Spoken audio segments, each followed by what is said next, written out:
તમે પાટીદાર છો, તમારો તો મુખ્યમંત્રી છે, બરાબર? હા, તો છતાંય એમ જો નહીં, હું મારા મુખ્યમંત્રી છે તો હું એવું કઉ છું, મેં આજ બી મુખ્યમંત્રી સુધી પહોંચવાનો ફોન નથી કર્યો. મારો પાટીદાર સમાજ મારી હારે છે, તો હું એવું કઉ છું કે પાટીદાર સમાજને કે કોળી સમાજને કે આહિર સમાજની ક્યાં વાત જ છે? આમાં તો વ્યક્તિગત વાત છે ને. પણ એ લોકો સામાજિક મુદ્દો બનાવે છે, એ સમાજ ભેગો કરે છે ને હીરાભાઈ ને પેલા ઓલા મોટા ભાઈ કોણ પરસોત્તમભાઈ ને એ બધા રાજનીતિ કરે છે, સમાજના નામે ચૂંટણી આવે છે. હીરાભાઈ સોલંકી ને હું પણ એવું કહેવા માંગુ છું ને, હું તો પટેલ પાટીદારની દીકરી છું, મને પણ ન્યાય આપો. પણ નો આપે. આ વાતમાં પાટીદારમાં ક્યાંય નહીં જાય.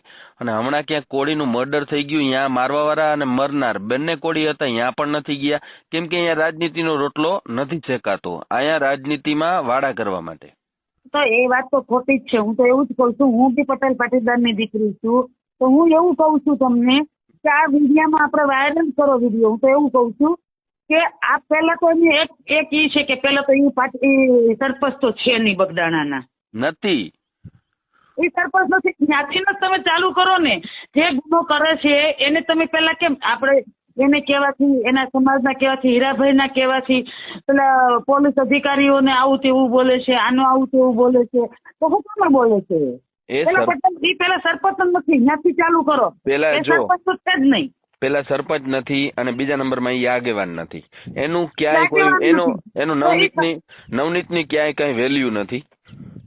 નહીં, વેલ્યુ હોય કે ના હોય એ તો આપણા એક નંબરની વાત છે, પણ ઈ માણસ સરપંચ નથી તો ત્યારથી જ ચાલુ કરો ને.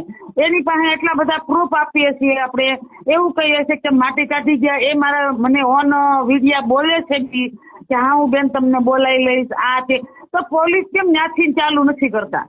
ખોટો છે. એની પાછળ રાજકારણના લોકો છે, એટલે નવનીતને વિરુદ્ધ તપાસ થતી નથી.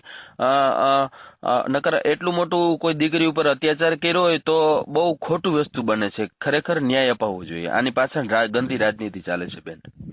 હા, એમ